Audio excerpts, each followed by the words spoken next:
Gusto mo ba ng ganito kasarap na recipe? One dish meal ito, meron ng manok at may gulay na rin at masustansya. At hindi lang yan, napakasarap nito. Kaya magsaing ng marami dahil mapapa-unli-rice kayo sa sarap nito. Kaya kung gusto mo ito, keep on watching at ituturo ko sa inyo. Halika, ano pang hinihintay mo? Samahan mo na ako. Tara! So nagpainit na ako ng ating kalan, nilagyan ko lang ng cooking oil. At magpiprito lang tayo ng ating potato. So, medyo i-pre-cook lang natin yan.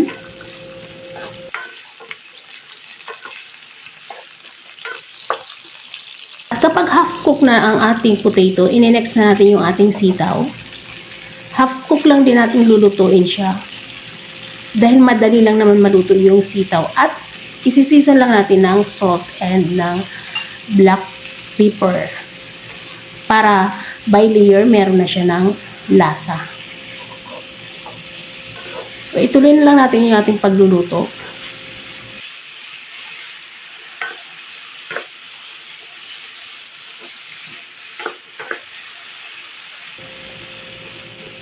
At kapag tingin natin medyo luto na siya, kukunin na natin at isi-set aside natin.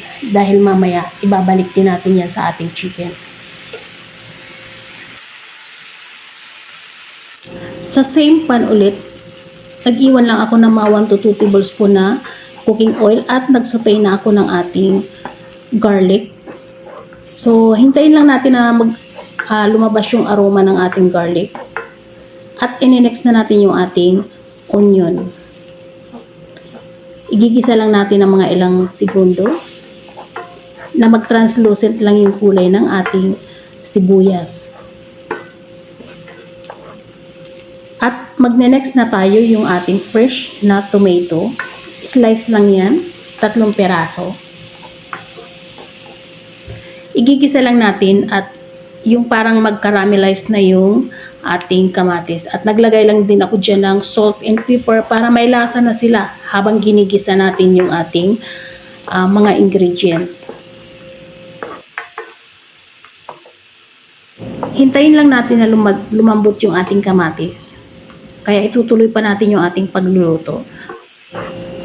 So para mas mapadali ang pagluluto natin at lumambot yung ating kamatis, medyo imamash natin yung ating kamatis para mas mag-caramelize siya, lumabas yung kanyang sariling katas at yung kanyang lasa. Yun yung purpose dyan, kaya kailangan natin munang lutuin yung ating kamatis.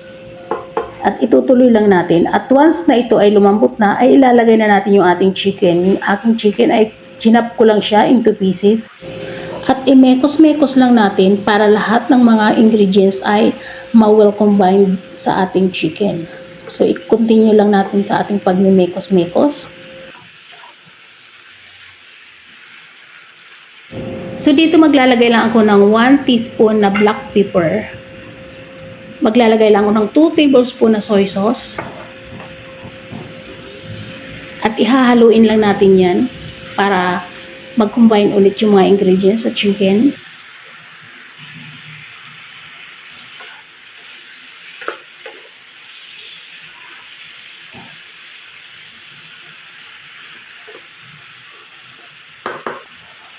At maglalagay din ako ng oyster sauce. 2 tablespoon din yan.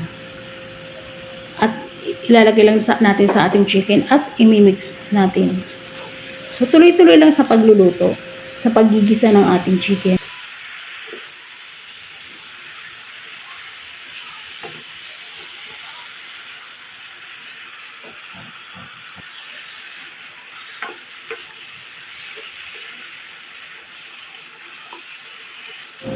Maglalagay lang ako dito ng 1/2 to 1 cup na water para may sauce yung ating chicken. Pero hindi ko siya dinamihan dahil mamaya pag natakpan natin yung ating chicken ay lalabas yung sariling juice niya sa chicken. Iko-cover lang natin at titingnan na natin kung ayan kumulo na. At once na kumulo na siya, pwede na nating lower yung ating heat para maluto siya ng alalay lang. Hindi siya maubusan ng kanyang sauce. So, yun, cover natin at tuloy-tuloy lang sa pagluluto. once in a while, chine-check din natin yung ating niluluto dahil pwede siyang masunog sa puwet ng ating chicken. Kaya, kailangan hinahalo-halo din siya habang niluluto. So, ituloy-tuloy pa natin yung ating pagluluto. I-cover natin. So, dito titingnan ulit natin. Kung nakikita nyo, nagkaroon siya ng water, ng sauce. At itutuloy pa rin natin yung ating pagluluto. So, kailangan lang chine-check.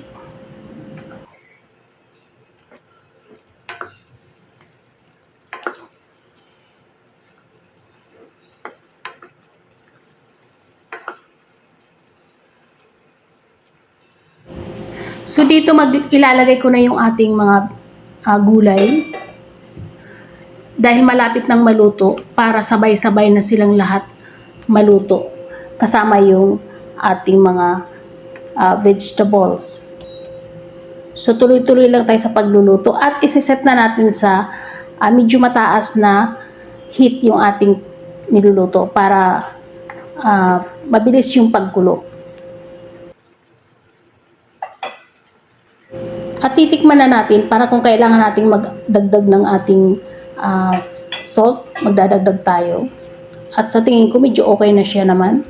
Kaya, imimix lang natin at ipakukuluin pa natin para maluto pa yung ating patatas. Dahil yung patatas natin, half cook lang yan eh.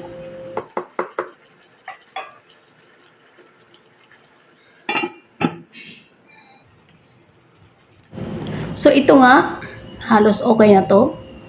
Halos tapos na tayo sa ating pagluluto.